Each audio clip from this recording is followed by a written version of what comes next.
सभी सुनने वालों को मेरा नमस्कार। आज मैं आपके लिए लाई हूँ नागपंचमी की कहानी। यह श्रावण मास के शुक्ल पक्ष की पंचमी को मनाई जाती है और ये ऐसी मान्यता है कि इस दिन श्री कृष्ण जी ने कालिया नाग का मर्दन किया था और हमारी धरती नागों पर समाई हुई है। अर्थात इस दिन व्रत करने से और कहानी सुनने से और नागों की पूजा करने से अनंत धन की प्राप्ति होती है। अब मैं आपको इस व्रत पर कही जाने वाली कहानी सुनाती हूँ। अगर आपको कहानी पसंद आए तो वीडियो को लाइक करना, चैनल को सब्सक्राइब करना। एक साहूकार था, उसके 7 बेटे थे, 7 बहुएं थी। 7 बहुएं जोड़ में मिट्टी लेने गई थी। वहाँ मिट्टी में से एक सांप निकला। सारी दरानी जेठानी सांप को मारने लगी तो छोटी बहू ने सांप को मारने नहीं दिया। उसने सांप को धर्म का भाई बना लिया और सारी जेठानी बोली, कल इसकी छलनी लेके आना, वहाँ पर सांप निकलेगा और इसे डस लेगा। अब वह दूसरे दिन छलनी लेने गई तो वहाँ पर सांप बैठा था। उसने जोर से फुकार मारी। वह बोली, भाई राम राम। सांप बोला, तूने मेरे को भाई बोला है, नहीं तो मैं तेरे को खा जाता। वह बोली कि तुम मेरे धर्म के भाई हो, मैं तुम्हारी धर्म की बहन हूँ, इसलिए तुम मेरे को कैसे खा सकते हो। जब वह घर आई तो उसे देख करके जेठानी बोली कि इसे तो सांप ने भी नहीं खाया। वहाँ से वह वापस आ गई। थोड़ी देर बाद सांप धर्म का भाई बन करके उसको लेने के लिए आ गया और बोला कि मेरी बहन को भेज दो। जब जेठानियाँ बोली कि हमारे तो पियर भी है और सब भाई भी हैं, मेरे को तो कोई लेने भी नहीं आया और इसका पियर भी नहीं है, तब भी इसका भाई लेने आ गया है। बाद में उसको सिर धो करके, मेहंदी लगा करके और सामान इकट्ठा करके भेज दिया। पियर पहुँच करके सांप की माँ ने उसकी खातिर की। एक दिन उसकी पड़ोसन से लड़ाई हो गई तो उसका धर्म का भाई अपनी माँ से बोला कि अब बहन को ससुराल भेज दो। फिर उसे बहुत सारा धन दे करके उसको विदा कर दिया। तब वहाँ पर ताई चाची बोली कि बहू, तेरा भाई बहुत लाड चाव करता है और तेरे को 6 कोठे की ताड़ी तो दे दी, परंतु 7वें कोठे की ताड़ी नहीं दी।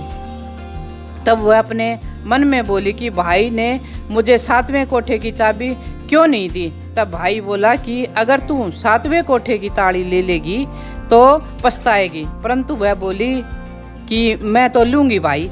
तब उसने चाबी लेकर के खोल करके देखा तो एक बूढ़ा अजगर सांप बैठा था। अजगर ने उसको देख करके फुकार मारी और बोली, बाबा जी राम राम। अजगर बोला, तूने मुझे बाबा जी बना लिया? हाँ बाबा, मैंने आपको, नहीं तो मैं तेरे को खा लेता। वह बोली, खाते कैसे, मैं तुम्हारी धर्म की बेटी हूँ और तुम मेरे धर्म के पिता हो। बाद में वह बहुत सारा धन दौलत दे करके अपने ससुराल आई और सारी जेठानियाँ बोली कि अपना तो पियर था, तब भी बाप भाई नहीं लेने आया और इसके पियर नहीं था, तब भी वह बहुत सारा धन दौलत लेकर के आई है। दूसरे दिन उसने बच्चों ने अनाज की बोरी गिरा दी।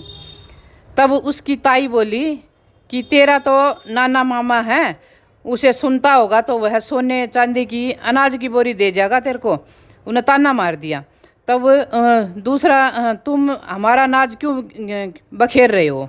तब लड़का लड़की ने अपनी माँ के पास जा कर के कहा तो सांप ने सुन लिया। सांप भी वहीं था, उसने सुन लिया और उसकी बात सुन करके सांप ने अपनी माँ से जा कर के कहा, माँ, बहन को तो बहन की जेठानी ताने मारती हैं, इसलिए मैं तो उसे सोने चांदी की बोरी भर करके दे के आऊँगा।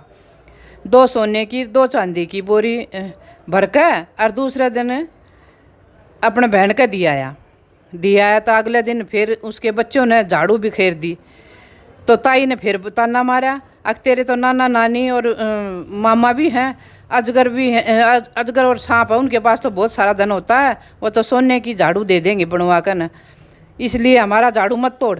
अब सांप अपनी माँ से फिर जा कर के बोला, बहन को तो ताने फिर मार रही हैं, इसलिए मैं तो सोने चांदी की झाड़ू दे करके आऊँगा और झाड़ू बना करके ले आया। यह देखकर जिठानी ने ताने मारने बंद कर दिए।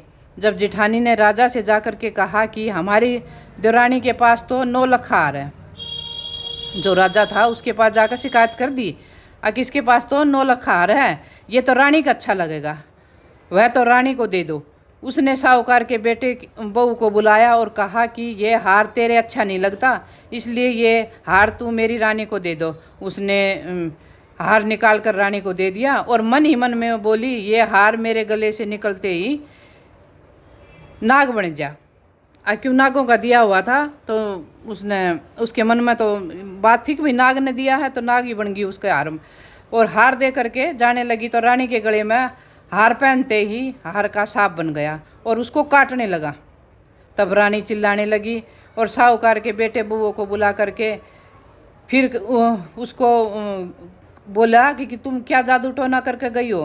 राजा ने साहूकार के बेटे की बहू को बुलाया और पूछा कि तू क्या जादू टोना करके गई है। तो रानी के पहनने के बाद ये सांप बन गया। उसने कहा कि मेरे पियर नहीं है, मैंने तो सांप को भाई बनाया है, मुझे तो सांप देवता ने दिया था, मेरे पास तो रहेगा तो ये हार बन जाएगा और अगर राजा के पास चला जाएगा तो ये नाग बन जाएगा। राजा ने उस हार को वापस कर दिया और साथ में बहुत सारा धन दे करके उसको उसके घर भेज दिया। वह देखकर देवरानी जेठानी ने सोचा कि ये तो राजा रानी से भी नहीं डरी और उसके पति को सिखा दो।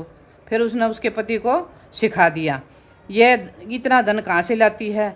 तो रात को उसके पति ने उसे मारा और पूछा कि ये धन कहाँ से लाई है। उसने अपने पति को सारी कहानी बता दी और कहा यह धन तो मुझे सर्प देवता ने दिया है। उसके पति ने सारे गांव में ढिंढोरा पिटवा दिया कि सब कोई नाग पंचमी को ठंडी रोटी खाएं और बायना निकालें और इस कहानी को ज़रूर सुने। जो कोई पढ़ता है सुनता है उसकी नाग देवता की कृपा से सब मनोकामना पूर्ण होती हैं। बोलो नाग देवता की जय।